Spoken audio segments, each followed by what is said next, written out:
Bonjour à toutes et à tous et bienvenue dans un épisode très spécial de Body Mind Co. Je suis ravie de vous retrouver aujourd'hui, j'espère que vous allez bien. Épisode très particulier aujourd'hui puisque nous allons discuter un petit peu de l'avenir de cette chaîne et de Body Mind Co.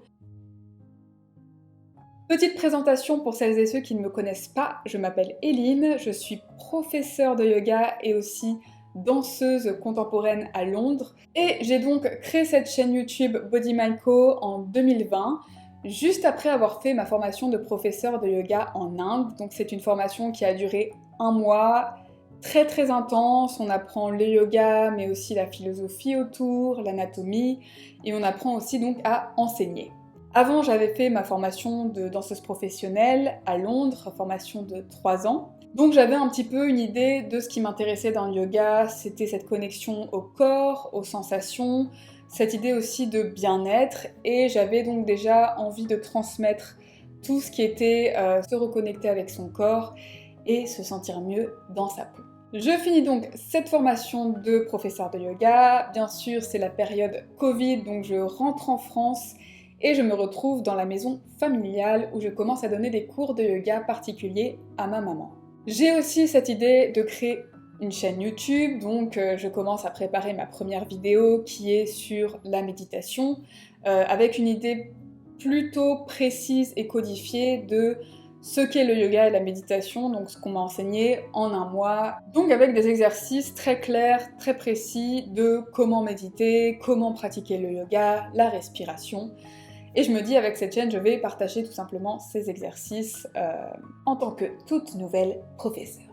Au fur et à mesure, bien entendu, je continue ma pratique de la danse, je découvre le Qigong, l'aïkido, donc j'ai beaucoup de professeurs de danse qui ont différentes pratiques. Et les exercices que je partage sur cette chaîne deviennent de moins en moins pur yoga, de plus en plus un mélange un petit peu de toutes ces pratiques. Et je me suis rendu compte récemment que je me considère de moins en moins en tant que professeur.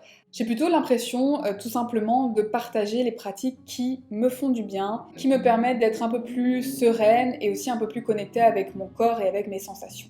En me posant donc énormément de questions de ma légitimité aussi en tant que professeur de yoga, parce que le yoga c'est quand même une pratique très ancienne, très précise. Il y a plusieurs pratiques de yoga, celle que j'ai apprise c'est avec l'école Shivananda, où il faut respecter l'ordre des postures, la respiration, voilà, c'est extrêmement codifié.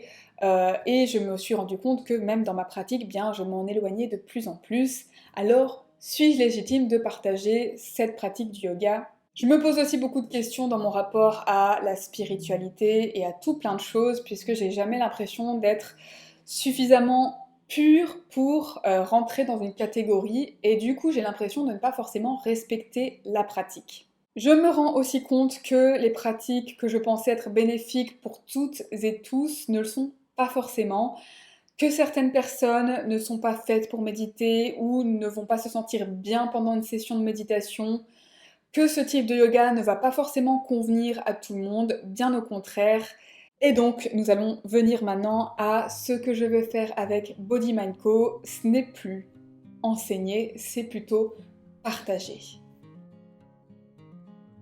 Toutes ces pratiques qui comprennent ma pratique de la danse, ma pratique du yoga, ma pratique aussi d'un certain type de bouddhisme, tout ce que j'ai un peu absorbé de professeurs que j'admire énormément, j'ai envie de vous le partager et de vous partager ce qui me fait du bien, ce qui m'aide à me sentir plus sereine étant quelqu'un de plutôt anxieuse, et ce qui m'aide aussi à me reconnecter avec mon corps et surtout avec mon corps, mes sensations, et non pas à chercher à contrôler mon corps, à être en bonne santé selon les codes de il faut manger comme ci et pas comme ça, il faut pratiquer ça le matin, le soir.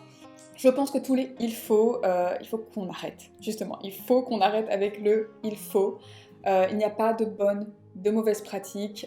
Nous sommes tous et tous des êtres humains, avec nos qualités, nos défauts, mais nous sommes toutes et tous uniques. Donc il y a des pratiques qui me conviennent, d'autres qui ne me conviennent pas, probablement pareil pour vous, et c'est très bien comme ça. Et j'ai vraiment envie de tout vous partager. Mes pratiques, mais aussi mes galères, là où j'ai plus de mal à me connecter avec mon corps, certaines difficultés que je peux avoir dans ces pratiques, dans ma connexion avec aussi la nature, l'environnement, la crise climatique. J'ai envie d'être plus sereine, mais aussi d'apprendre à grandir en tant qu'être humain, et c'est ce que je vais vous partager maintenant avec Body Mind Co, avec cette chaîne. C'était assez important pour moi de faire cette vidéo, de vous partager tout ceci. En tout cas, merci d'avoir regardé jusqu'à la fin. J'espère que vous retrouverez un petit peu dans certains aspects que j'ai pu partager, certains ressentis. Et j'espère que certaines de mes pratiques qui me font du bien pourront vous aussi vous faire du bien ou vous inspirer pour vous-même trouver votre pratique de bien-être et de paix avec soi-même. À très vite et merci d'avoir suivi cette vidéo. Ciao!